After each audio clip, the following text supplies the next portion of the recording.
So like I said, it's been 10 years. I have my original receipt right here. I bought this from Pool Express back on May 31st of 2013. It looks, I paid $1,259 for this, and that included a dual cartridge and bag. I'll cover the cartridge here in a second. The storage caddy, which added $84 to the price, and then the wireless remote, which added $69. I think I've touched on both of those before, so I won't go into too much about the storage caddy for the remote or the remote. But you know, what's been my experience for the past 10 years? Well, as you can see, she's kind of faded, but you know, if you put plastic in the sun, that's going to happen. We've all seen it on your cars. Now, I could probably put some sort of chemical restoration thing on this, but it really doesn't matter. It sits in my pool. It does its job. Have I been happy with this unit? The bottom line is absolutely, I've been happy. Now, I've really only had one issue with the unit's performance. I believe maybe within the first year that I had it, or it was within the warranty period at least. I think I'd turn it on and it would only run for 30 or 45 minutes. I'd go back out to the pool and it had stopped running, and it's supposed to do a 3-hour cycle. So I ended up shipping it back to them. I think they reset something on the board and, you know, sent it back. That's the only issue that I've really had with the unit's performance.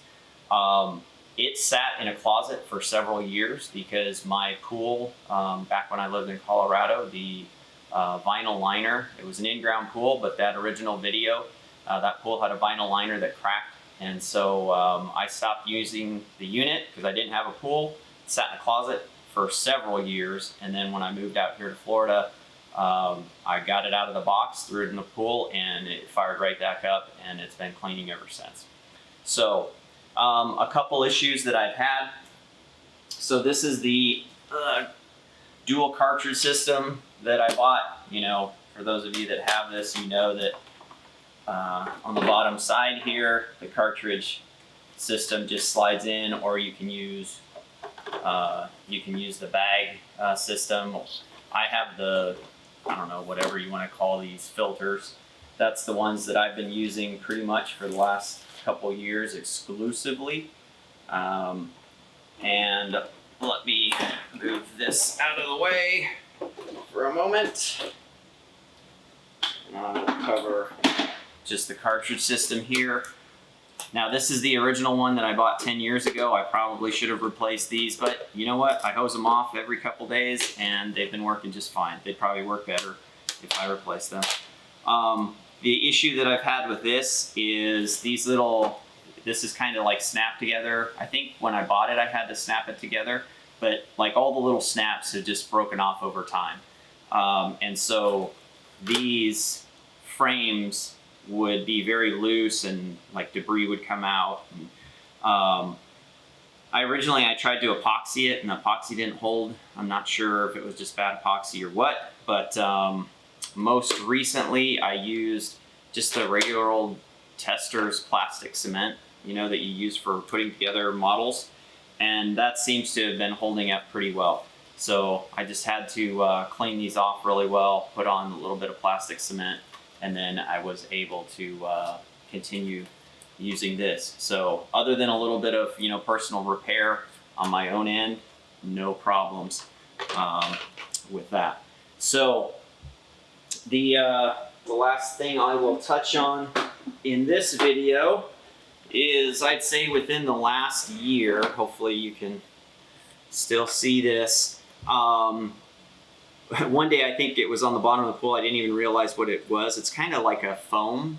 It almost looks like those magic erasers that you can buy, but you recognize this is they call this the combination brush because it's got these rubber fins, and then it also had those little white rings that were here, and those started to go.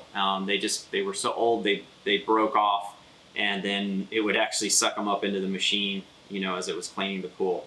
So all of those, all 4 of those are gone.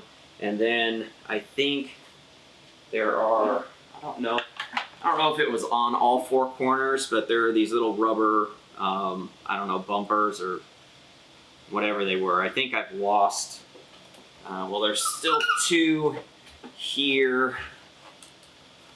And if there were any on this side, those are gone. But again, I'm not positive if they were ever there or not. So, other than that, I think I've removed this top plate to clean out some gunk that got, you know, sucked up in there. But that's really it. Now, in a follow-on video, I am going to cover the replacement. You can still get parts for this. It did take a little bit of looking, but I will link in the other video. I got these from Inyo Pools, and these are the replacement parts. So I am going to change out basically the combination brush. You can't buy the combination brush anymore as a complete unit, it appears. And hey, let's face it, after 10 years, you know, they've upgraded. You can buy different units. The fact that I can still get parts for this is kind of impressive. But that's been my experience. So did I waste over $1,200 on this robotic pool cleaner?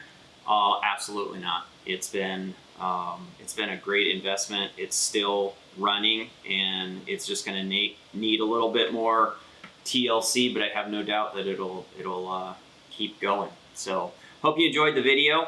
Like I said, thanks for coming and checking out this channel. I know most of the people that have recently subscribed have been looking at my laser stuff, but hey, directed tech, you know, if it's got a motor, if it's got gears, if it's got belts, it's a piece of directed technology, so I'm happy to talk about it. And we're not completely shifting gears into pool lanes, but I will be talking about, you know, this piece of equipment in a follow-on video. We'll still be doing some, well, we'll always be doing lasers, we'll be doing 3D printers, we'll be doing CNC. So hope you enjoyed the video. If you like the content, please hit that like button, hit the subscribe button, and you know, normally I end these things by saying let's keep burning together, but in this case, let's just keep on cleaning together. Take care.